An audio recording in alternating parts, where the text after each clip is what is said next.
नमस्कार, मैं महेश शर्मा सरदार वल्लभ भाई पटेल एकेडमी में आपका स्वागत करता हूं। अपन ने पहला पार्ट वर्णमाला पढ़ी थी। आज अपन चालू करेंगे संधि, जो बहुत ही महत्वपूर्ण है। ये बोल सकते हैं अपन कि संधि से तोड़ने से अपन शब्दों को पहचान सकते हैं, शब्दों के अर्थ जान सकते हैं। आइए चलो अपन पहला पार्ट शुरू करते हैं। संधि, पहली बात आती है संधि। संधि क्या होती है? संधि का तात्पर्य क्या है? संधि संधि शब्द का सामान्य आशय मेल, योग या जोड़ से है। जैसे आप उसको जानते होंगे, जैसे बोलते हैं ट्रेटी, बोलते हैं ना, जोड़ना, किसी को संधि करना। व्याकरण के नियमानुसार दो समीपवर्ती ध्वनियों का संयुक्त होना या जुड़ना ही क्या कहलाता है? संधि कहलाता है। जैसे एग्जाम्पल दिया गया है, विद्या प्लस आलय। विद्या को अपन ऐसे भी लिख सकते हैं, विद्या प्लस आलय। ध्यान रखना। और वैसे ये बताना चाह रहा हूं आपको कि हिंदी निदेशालय के अनुसार हलंत ही रूप मान्य होगा। अपन जैसे ये बनाते हैं ना, ये सही नहीं माना जाएगा। जैसे आपके पेपर में आए तो आप इसका हलंत चिन्ह का आप प्रयोग करोगे, ठीक है ना भैया? ध्यान रखना, विद्या प्लस आलय। अब बात आती है संधि। संधि कितने प्रकार की होती हैं? तीन। कितने प्रकार की होती हैं? तीन। कौन कौन सी? पहली है स्वर संधि, दूसरी व्यंजन संधि और तीसरी विसर्ग संधि। इन तीनों के प्रकार देखेंगे अपन। अब क्वेश्चन आता है कि संधि कितने प्रकार की होती हैं, तो आप कितने प्रकार की बताओगे? तीन। पहली कौन सी बताओगे? स्वर संधि, दूसरी व्यंजन संधि और तीसरी है विसर्ग संधि। अब क्वेश्चन ये भी पूछा जाता है कि स्वर संधि कितने प्रकार की होती हैं, तो स्वर संधि होती हैं 5 प्रकार की। कितने प्रकार की होती हैं? 5 प्रकार की। पहली है दीर्घ, दूसरी है गुण, तीसरी है वृद्धि, चौथी है यण, पांचवी है अयादि। ये महत्वपूर्ण संधि है भैया, स्वर संधि। अक्सर इनसे प्रश्न पूछे जाते हैं। तो सिंपल, पहला स्वर संधि क्या होते हैं ये देखें। दो स्वरों के मेल से उत्पन्न विकार को स्वर संधि कहते हैं।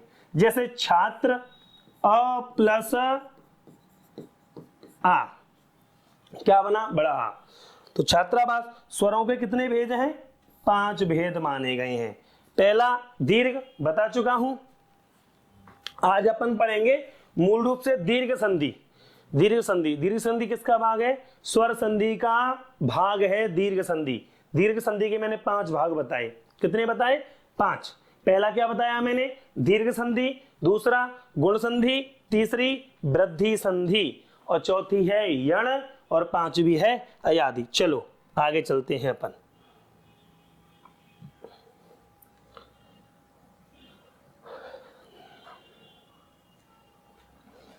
अब आती है दीर्घ संधि।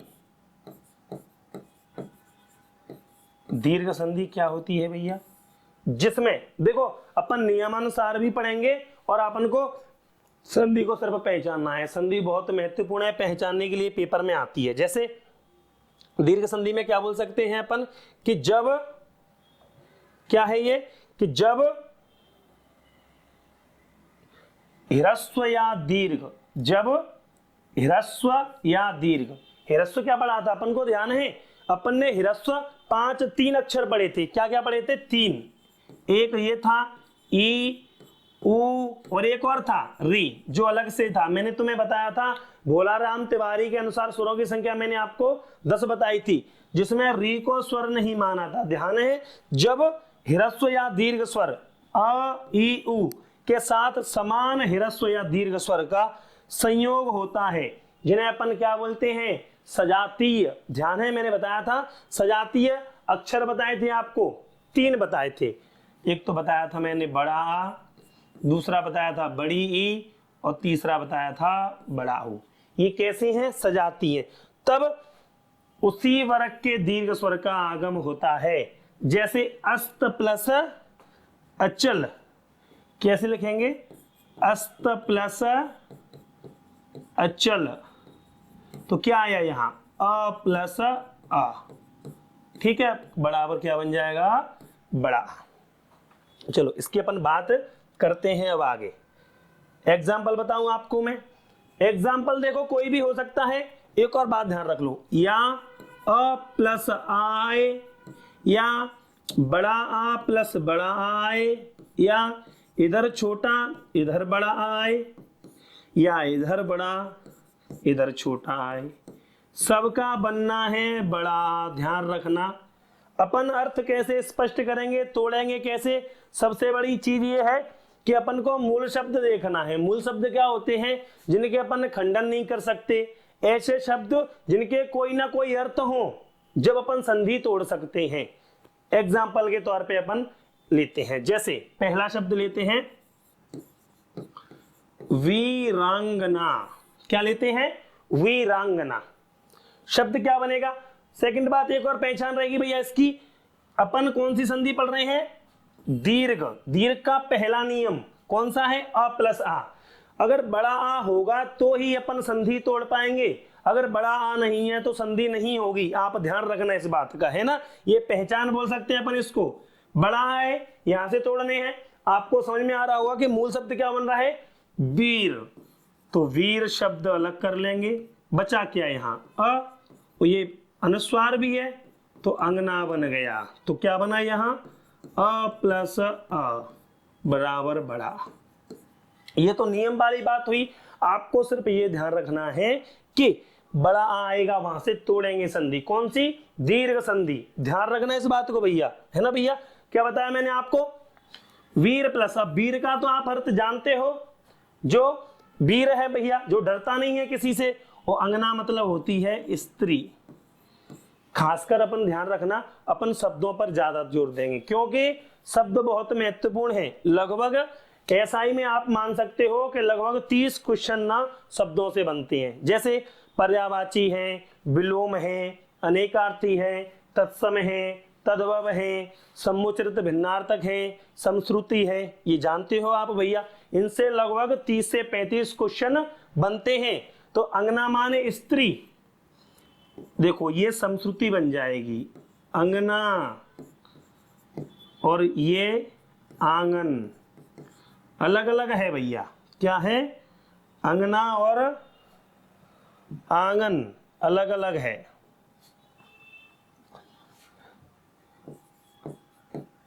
आंगन इसका अर्थ होता है स्त्री, और इसका अर्थ होता है गांव का, जिसको अपन यार्ड बोलते हैं इंग्लिश में। क्या बोलते हैं? यार्ड। आंगन को एक क्षेत्र है ना, छोटा सा। क्या बोल सकते हैं? छोटा सा क्षेत्र बोल सकते हैं। ये पहचान है। क्या बताया था मैंने आपको? अ का ध्यान रखना है आपको। चलो इसके अपन और एग्जाम्पल करते हैं। पहला शब्द आता है रोमावली। क्या आता है? रोमावली। तो तोड़ेंगे कैसे? रोम प्लस अवली। अब देखना भैया कि रोम क्या होते हैं। रोम जानते हैं, जो अपने शरीर के होते हैं उनको अपन रोम बोलते हैं। अवली, अवली का अर्थ होता है पंक्ति। क्या आता है? पंक्ति। देखो अवली दो शब्द होते हैं, एक तो होता है ये वाला अवली, एक होता है आवले। ध्यान रखना भैया, अवली और आवली 2017 के एसआई पेपर में आ चुके हैं। ये समश्रुति है। कहने का तात्पर्य यह है कि जो समान तो सुनाई देते हैं लेकिन अर्थ इनके अलग अलग होते हैं। तो आवली माने होता है गंदा, है ना। क्या होता है? गंदा। क्या बोला मैंने? अवली शब्द का अर्थ होता है पंक्ति। यहां तो पंक्ति है। जैसे सिंपल एक और एग्जांपल दूं मैं आपको, दीपावली। क्या बनाओगे? दीपावली। तो दीपावली में कैसे बनेगा? दीप प्लस अवली। चलो इसको बताऊं मैं। जैसे देखो दीपावली है ना, तो क्या बनेगा? दीप प्लस अवली।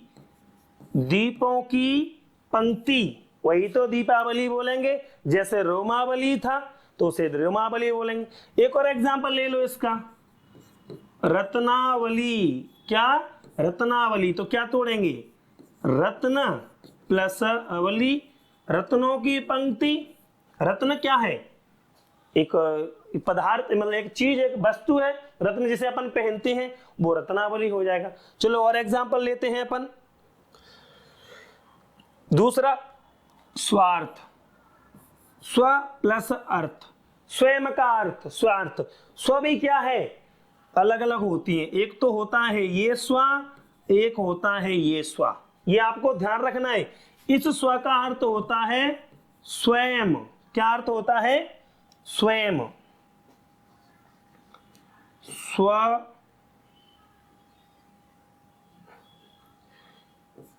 स्वयं, इसका अर्थ। लेकिन एक का अर्थ होता है कुत्ता, ये भी अनेक संस्कृति है, ये पेपर 2017 में आ चुकी है ना भैया।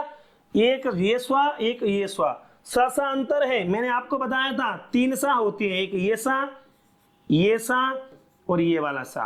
तीनों कौन से बताए थे, ये मैंने तालु बताया था, ये आपको मैंने मूर्धा बताया था, ये आपको मैंने दंत बताया था। क्लियर है भैया। तो स्व, जैसे स्वान बोलते हो आप, स्वान माने क्या होता है, कुत्ता। कुक्कुर भी बोलते हैं, कुत्ते को क्या बोलते हैं अपन, कुक्कुर, ये इनके पर्यायवाची है। कुत्ते को अपन ग्राम सिंह बोलते हैं। आप कहोगे ये ग्राम सिंह कैसे, ग्राम का अर्थ होता है गांव और सिंह का अर्थ होता है शेर। गांव का कुत्ता क्या होता है, शेर तो होता है, बोलते ना कि गांव का शेर है तू, तो इसका अर्थ कुत्ता, ध्यान रखना। अगला शब्द सूर्य प्लस अस्त। सूर्यास्त सिंपल है, सूर्य प्लस अस्त, सूर्यास्त। तीर्थ प्लस अटन, हाँ अटन का अर्थ नहीं पता होगा या मालूम होगा सबको, तो अटन का अर्थ होता है घूमना। क्या होता है, घूमना या घूमने का स्थान, तीर्थाटन, तीर्थ प्लस अटन हो जाएगा। ये आ गया दीपावली भैया, अभ्याल में बता रहा था आपको, दीप प्लस अवली, दीपावली, दीपों की पंक्ति, अवली और आवली, ध्यान रखना आपको है। अगला नयन प्लस अंबु, नयनांबु। नयन मतलब आंख, नयन को क्या बोलते हैं अपन, नयन को नेत्र है, चक्षु है, लोचन है, द्रग है, दीदा है, विलोचन है, ये नयन के तो पर्यायवाची होते ही है भैया। और अंबु माने पानी, अंबु माने क्या होता है, पानी। जैसे मैं बताऊं आपसे, देखो अंब और अंबु, तो अंब माने क्या हो गया, माता, और अंब माने क्या हो गया, पानी। आप बोलते होंगे जगदम्बा, अंबे, अंबा, अंबालिका होती है ना, तो अंब माने माता और अंब माने पानी, आप ध्यान रखना। और एक और बात बताऊं आपको मैं, शायद आप जानते हो ना जानते हो, अंबु में पानी के पर्यायवाचियों में अगर कहीं जा लगा दिया जाए, जब प्रत्यय, क्या लगा दिया जाए, जब प्रत्यय है, तो उसका अर्थ क्या होता है, जन्म लेना। एग्जाम्पल देखो, चलो मैं बताता हूं आपको।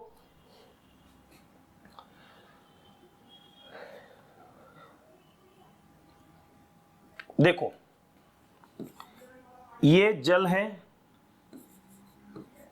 ना, ये अंबु है, ये नीर है, ये वारे है। ये देखो भैया, जल के पानी में जा लगा दिया जाए, प्लस दा लगा दिया जाए और धा लगा दिया जाए। अगर जल के पर्यायवाचियों में जा लगा दिया जाए तो उसका अर्थ कमल हो जाएगा। जल में जन्म लेने वाला कौन होता है, कमल। अगर अंबु पानी में जन्म लेने वाला, अंबुज, नीरज और बारज। अगर जल में दा लगा दिया जाए तो किसका पर्यायवाची हो जाएगा, बादल का। ध्यान, नीरद, अंबुद, नीरद, जलद, वारिद।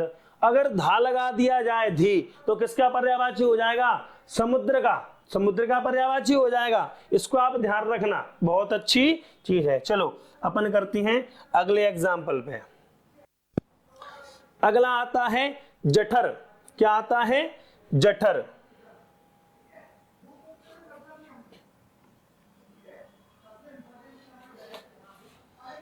जठर, जठर क्या होता है, जठर बोलते हैं पेट को, जठराग्नि। जठर की, पेट की भूख, जिसको अपन क्षुदाग्नि भी बोलते हैं, क्षुदा प्लस अग्नि। और जठा बोलते हैं ना कि हमने पेट में आग है, मतलब भूख लग रही है। क्यों, कुछ ना कुछ तो है पेट में, जो अपन जो खाते हैं ना वो क्या हो जाता है, पाचन हो जाता है भैया। इस वजह से जठराग्नि। एक होती है जठरानल, किसकी आग, पेट की आग। बड़वा नल किसकी आग? समुद्र की, ऐसे आग रहती है, ध्यान रखना है ना। और दावानल जंगल की आग, 3 आग रहती हैं। अगला मध्य प्लस अहन, मध्याह्न। मध्याह्न भोजन होते हैं, आप जानते हो सरकारी स्कूल में। मध्य अहन माने होता है दिन, क्या होता है? दिन। ध्यान रखना भैया, इसको अपन बनाएंगे ना, ये जब पूरा शब्द लिखा होगा तब हमें हलंत होगा, लेकिन जब क्या होगा, तोड़ेंगे तो अहन कैसे बनेगा? अहन। एक शब्द सुना होगा आपने, अहर्निश। अहर्निश क्या होता है? दिन और रात। शब्द कैसे लिखेंगे? अहर्निश। मतलब क्या हो जाएगा? अहन प्लस निशा, मतलब अहन माने दिन, निशा माने रात, तो अहर्निश हो जाएगा भैया। अगला पीत प्लस अंबर, पीतांबर। मतलब पीत माने पीला, अंबर माने वस्त्र।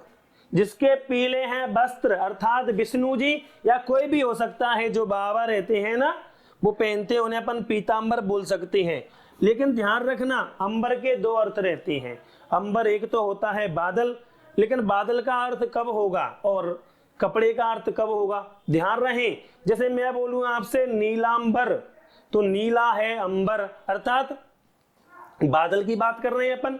लेकिन कपड़े में जैसे बोलूं पीत, या मैं बोलूं श्वेतांबर, श्वेत प्लस अंबर, श्वेतांबर क्या बोल सकते हैं? जैसे मैं बोलूं, देखो श्वेत प्लस अंबर। आपने सुना होगा जैन धर्म में 2 चीजें रहती हैं, 2 भागों में बटे हुए हैं जैन धर्म। एक तो बटा हुआ है दिगंबर, एक बटा हुआ है श्वेतांबर। दिगंबर कौन होते हैं? देखो दिगंबर का अर्थ क्या है? दिगंबर में वैसे व्यंजन संधि है, दिक प्लस अंबर। जिनकी दिशाएं ही वस्त्र हैं वो दिगंबर कहलाते हैं। तात्पर्य क्या है? अर्थात वो कपड़े नहीं पहनते। और श्वेतांबर जो सफेद कपड़े पहनते हैं, इसको तो आप जानते होंगे, आपको भान होगा, विदित होगा, रूबरू होगा, है ना उनसे। अगला शब्द